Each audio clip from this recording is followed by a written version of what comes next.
Welcome back to the Fixed Ops Roundtable. I'm Sarah Vantine here with Ted Ings, and today we are talking about the state of cybersecurity in 2025. Ted, we have quite the panel assembled for this topic. We have the subject matter experts. Really great to welcome back Nikhil Kalani from the Reynolds and Reynolds Company, Chief Information Security Officer. Nikhil, am I getting that right? Yes, thank All you. right. And Sean Petronas, first time, I believe, on the roundtable from PROTON Dealership IT. Welcome. Glad to have you here. And out on the West Coast, Tully Williams at the Nilo Company, Fixed Operations Director. Tully, welcome back to the event. Well, to jump right in, Proton Dealership IT and Cybersecurity just released its State of Cybersecurity 2025 report, and it shows some troubling things. So, Sean and Nikhil, what kinds of trends did you see over the last year? Sure. Well, I'll start.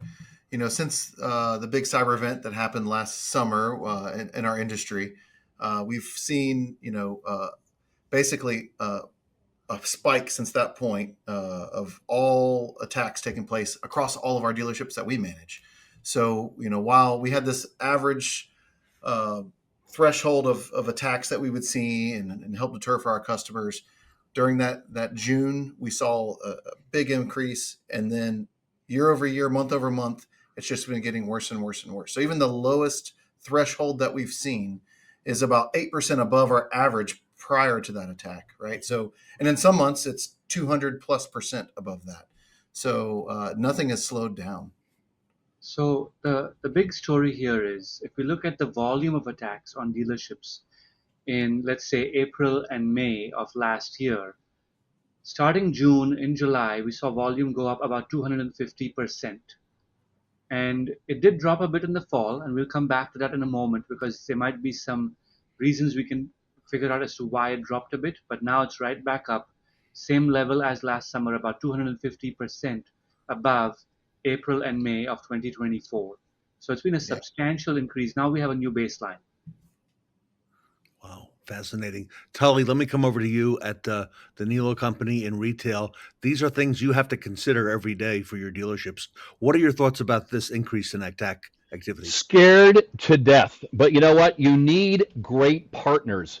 If you do not have a partner in cybercrime, you're opening yourself up. You might think you got this great little, router or something to block it out. But I'm telling you, if we as dealerships do not have cybersecurity and it's active 24/7 that reacts to everything, your store is at risk. And here's the thing, this is not something we can think about happening. It happens every day. And a lot of times it's kept quiet because, when you have to pay the ransom, nobody really wants to tell everybody about that.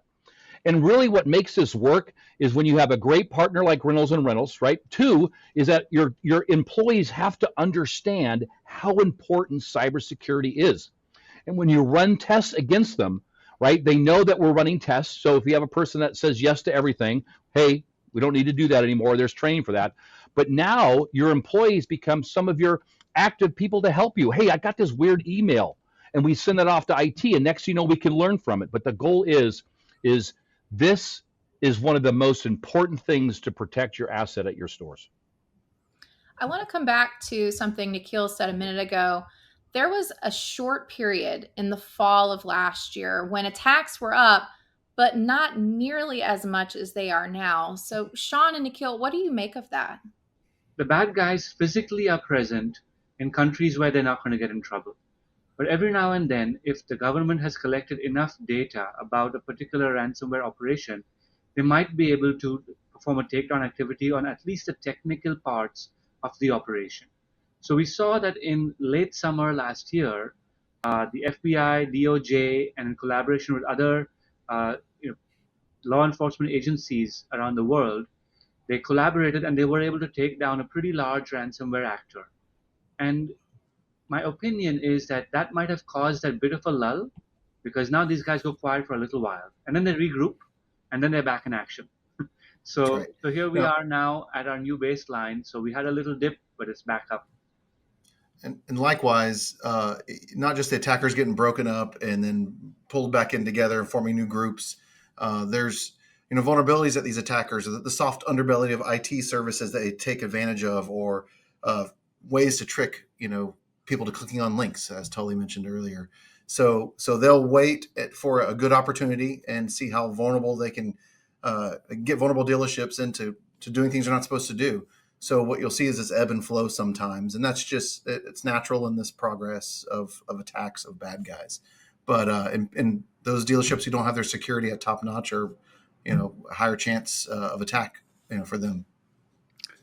Tully, let me ask you. I know you've been testing for this for quite a while. How difficult or how easy is it to get employees to stay vigilant and watch out for these phishing emails and other social engineering attempts that could compromise the dealership network? It's hard, but I think when people saw what happened last year, the major event, right, Yeah. is a huge deal. When you see dealerships that are paralyzed for 10 to 20 days and everybody's paychecks all of a sudden, like what happened, is that people get scared, which is what we want them to be. And two is that we have to actively talk about it a lot. So we don't, this is not something we talk about every day. But this is the guy that, a team like Reynolds and Reynolds is the team that you want on your side, but you're not going to tell them about it, because the more we talk about them, that means usually means there's something happening, right? But the goal is that if we are constantly sending those emails out for testing, right, we're constantly telling them that. So then we announce, hey, you clicked it on it twice. We have to be careful because of this, and look what happened before. You're going to start to get the buy-in. And it's all because of people from the top down. This is not a top down and it stops. This is a top down. This is the support staff just as much as it is as your managers, right? The people that let viruses in are usually your support staff, because they don't know. And I don't blame them. We just got to make sure they're trained enough to understand how important it is. And the last thing I want to say about this as well is that our vendors, are they secure? Right? We need partners like Reynolds and Reynolds also to make sure that our vendors are not going to give us stuff.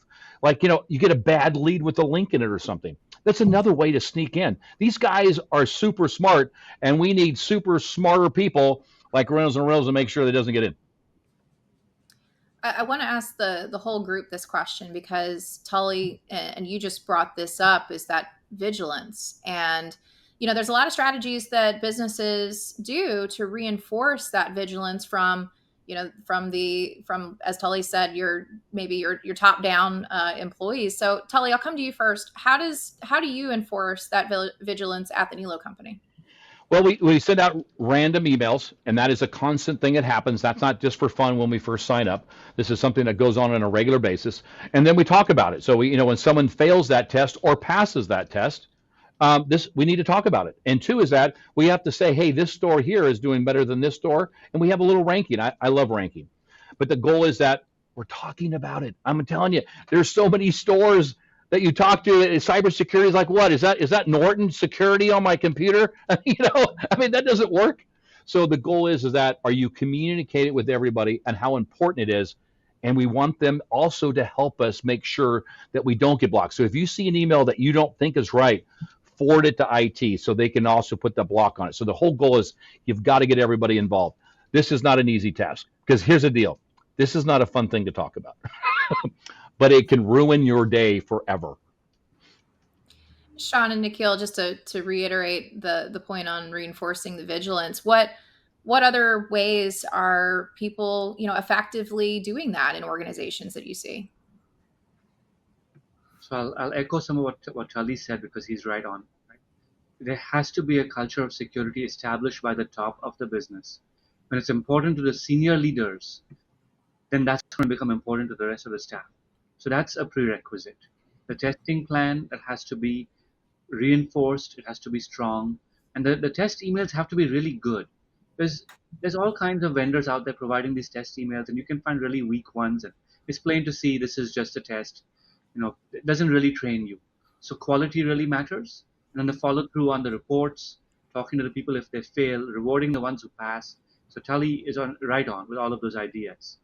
I'd say some more we should discuss. Some people find multi-factor authentication to be cumbersome, and they say, why do I have to do this all the time? Well, it's such a critical control, and if you're using cloud-based email, which most dealerships are, to not have multi-factor authentication is just asking for the bad guy to walk right in. So Yeah. that's another core control that needs to be educated and make sure it's implemented in a high quality way. Yeah, and along with educating your staff, again echoing, it has to start at the top. You have your IT systems and your vendors. Maybe your vendors provide those IT systems. You reinforce those departments by communicating with your IT vendors. Making sure you're patching everything you're supposed to patch, making sure your security is in the front of everything everybody does, and all your vendor systems that can protect all your personal information, all your customer information. Those are all points of interest that attackers have, right? They want all the soft spots they can get. They want to get after them. They want to find a way in. So you reinforce it by, helping your employees stay vigilant, making sure they stay secure and do the right things.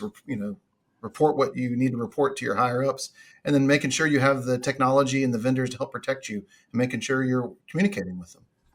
Can I add something to that? Is Yeah. that I think the next thing is that when you choose your vendors, your partners, is that I want to make sure that your cyber team is also with you in that decision, right? Making, right?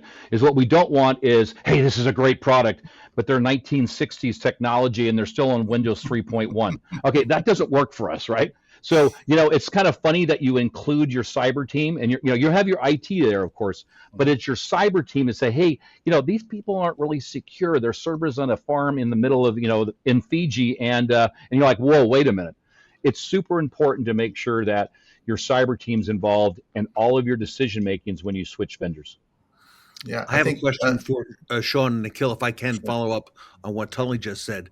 It seems that when we hear about these attacks, Sean and Nikhil, they seem to happen the perfect time. Okay, that holidays, weekends, middle of the night. This is when the attackers seem to launch those attacks because people are away from work, they're distracted. But from what we see, the real danger really is lurking in the days and weeks before that. Is that correct? Yeah, I think so. I think you'll see, a lot of these threat actors. They'll try to get in your systems and remain undetected until they can cause the most damage and increase the likelihood that a dealership will pay out of a ransomware attack. So they often will wait, till the business is closed and they've prepped all their attacks and they hit them all at once. And they want to do the most damage to the company to get the most attention that they can. So they've found all the weak spots already. Now I'll say, um, that timeline has been decreasing over the years. It used to be though a bad guy would sit and lay in wait in a dealership environment or any IT environment for months even, and then we see that time getting shorter and shorter and shorter now, even less than a week, days even at some cases. But it really goes back to what I said earlier. If the dealership is not, if they're not patched and updated and the employees aren't vigilant, then they're a weaker target. So therefore, they can turn these attacks around faster. But if it's harder for the bad guy to kind of figure out how to do an attack, that takes them a lot more time. The more time that they're in your environment, hopefully they're never there. But if they are, the more likelihood that they're going to be caught. So they want to get this timeline down as short as possible, but sometimes they can't. Now, add on to what Sean said. Absolutely, the bad guys also are playing this balancing act, which is if we are already in, now when do we launch the main attack, right? So the longer they sit there, the higher the chances they'll get spotted. So we see this continuous shrinking of that dwell time in the environment. And some attackers are now reducing their dwell time to under 24 hours. So I saw some statistics for some attackers as short as 6 hours. The slowest in the news I was reading, the slowest attacker in this scenario was 17 hours. So it does go both ways. You might have this longer dwell time, and those are probably, I'll say, older attackers, but the newer players are just coming out to hit hard and fast. Wow. And we saw a different kind of attack than many dealerships may have been used to seeing earlier this year. And I want to talk about that and get Sean and Nikhil's perspective. There was a fake CAPTCHA malware campaign. So, what makes this different than a more traditional phishing attack? Sure. The more traditional attack, right, is you get an email and you see a link and it's like, oh, go get your Amazon gift card or whatever it is, and you click on it, and that installs some malware on your computer because you've clicked on, you've interacted, maybe you typed your username and password into it, something like that. So this attack was visiting a website. And so, those websites, a lot of times they want you to prove you're a human. So they have you click all the stoplights or click all the pictures of bicycles, and you select it and they figure out, okay, this person's a human, they can go forward. Well, this particular attack basically took advantage of what humans are used to doing. And you went to a website, you got redirected either by an email or just randomly searched on a website. In this particular one, it was searching on a dealership's inventory page, right? So you want to look what used Hondas are there, or what Toyotas when you name your car. And when you went to go search for whatever you're looking for, it said verify you're a human. Click on the pictures of boats, and then after you hit that, hit submit, it prompted the malware page, and it says now also hit these combinations on your keyboard. Control C, Control Windows R, and Control V, and paste to prove you're a human. And what that did was that launched that download copied a payload that was a control copy from the browser session, launched it in a run window on your local computer, and then downloaded the malware directly. And especially if your local account on your PC was an administrator, it puts you in a really bad spot where now you just infected your computer and potentially all of your dealership network for a bad guy to give them access into anything they needed to get. So it was a real sneaky way of doing something. And this social engineering attack, it preys on the human and what they're used to doing. And it seems like they're doing the right thing, and they feel warm and fuzzy because they went to this website on their own. They weren't coaxed to go there by anybody else. I'll add a little more to that, Sarah. So one more reason this attack was very different was it is called a supply chain attack. So the dealer's infrastructure was not directly compromised. The compromise happened on the dealer's website. Now, the website provider was not directly compromised. The compromise happened on the image and video provider further upstream in the supply chain of the web product, right? So by corrupting those images and videos further upstream, first, they could distribute their malware very broadly. So thousands of websites were affected by this across multiple website providers. This was very widespread, and that is very new in our industry. Yeah. So, that just the sheer, think of it as a funnel. You're entering from one point, but it's just spreading the other way. Pretty big spread. The other part was literally asking the user to install the malware manually, giving them the keystroke, type this in, and the user just does it for them. And that was also quite different. So this was very sneaky, very powerful, and Proton was in a great position to observe this and detect this. And we helped the website providers and the upstream video provider understand the issue, and that was quite a nice success for our industry. Absolutely. Tully, I know you and Sarah and I have been involved in a lot of conversations about AI, okay? And it seems that these attacks are now becoming more and more sophisticated, as we just heard. That was an incredible story. How concerned are you that those responsible for these attacks are going to start using or will be using AI to make them indistinguishable from, let's say, a valid request? That's the reason why you need to have a great company like Reynolds and Reynolds. Because here's the deal: if you have a second-rate cybersecurity using, it's a joke, but Norton Security, it isn't going to work, right? It's their job, and you know what's nice about these two guys? They're super calm. Can you imagine me in the cybersecurity? I'd just blow up myself, right? But the cool is that they have to be diligent and always monitoring every PC, every server, every router. Everything has to be constant because the way they're going to win is they're going to detect something weird and they're going to stop it. Now, that weirdness could be legit, but we'd rather be safe than sorry. And that only comes from great companies like Reynolds and Reynolds is doing here. Otherwise, it will not work because that little thing happened. That probably infected a store and shut them down, and they had to pay a ransomware. And our goal is we're paying premium dollar to have a great security team, which is well worth it. And now we can stop that from happening because they're proactive. We don't want to react. We need to proact and make sure we're safe constantly. One of the measurements that we want to produce out, and we haven't done it yet, but we've talked about it, is how many times we get hacked a day, right? And it's alarming, right? It's not 10, 20, 30. It's 5, 10, 20,000 hits that are constantly trying to get in. And I think it's good to tell everybody, hey, yesterday we had 10,000 people trying to break into the Needle Company. I think this is a great way to keep it on top of mind. Sean and Nikhil, the good news is AI can help combating attacks as well. So, who is winning that race, and or is it too soon to tell? I would say the race moves back and forth, right? There ultimately is no winning because winning implies a finish line. There is no finish line here. It is a constant. It's a forever thing, right? Technology is everywhere, and we're going to have to protect it forever. But sometimes the bad guys have an upper hand, and sometimes the good guys can fight back effectively.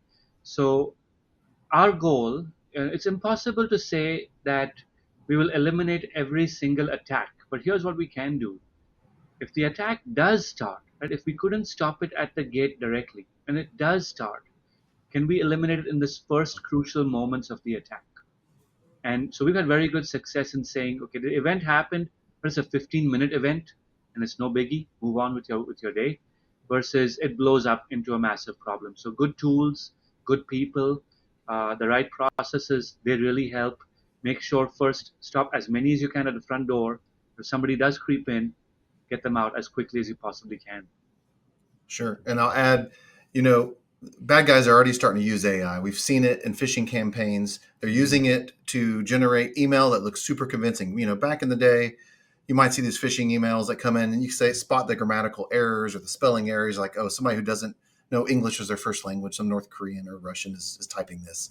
And then now they're using AI to generate these things and it looks super convincing. They'll take a real email, flip it around, and use it as a phishing email. So they're already using these tools. So, you know, as a defender on our side, on the cybersecurity side, you know, we have to use AI tools and automation as well. So what Nikhil said of going through and stopping these things, making that time as small as possible after we have the first detections, that's exactly right. Using AI to spot those behavioral things. Our tools have AI in them already. So we want to make sure that our dealership customers aren't easy targets. So think about, you know, lions and hunting gazelles all the time. Those gazelles that are the most fit and the smartest tend to survive an attack, right? But those are the weak or sick or make really poor decisions are not as likely to survive. So we want to build a strong, you know, herd of gazelles, a strong cyber defense, strong IT defenses to make sure that our customers aren't a big target.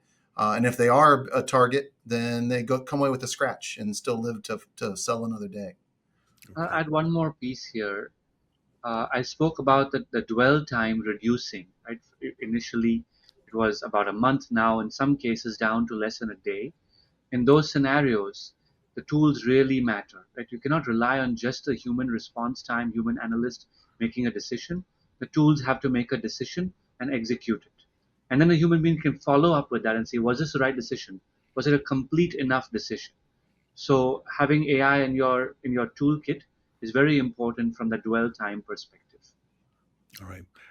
Gentlemen, as we wrap up Sean and Nikhil, if you don't mind, for our audience, share with us and the audience some of the best ways to protect dealerships and their assets. Because as you can hear from Tully, the attacks are rolling in a big way. Maybe they haven't gotten through, but they're going to keep trying. So, what are some things that we can do to stay vigilant? I'll start and Sean jump in. Sure. Train the human beings, right? The bad guys are going after our people. And as we said, so many stories here. The people were conned into installing the malware. So getting that part right is a foundation. Having a very strong IT practice. So all our software products need to be patched constantly. That's quite common. It includes network devices as well. Having a good practice around that, running what we call lifecycle management, running well-maintained systems, not letting them fall out of date. That's critical. And then on top of that, having strong cyber practices. So, Sean, why don't you go into cyber practices here? Sure. I mean, so the identity is the next boundary where the attackers are hitting all the time. So think about your email identity, your logins, making sure that you have multi-factor authentication, you have conditional access policies if you have the right licensing for it to protect your user identities. They're starting to use these things to log into more and more systems all the time. So you want to Sean, make sure.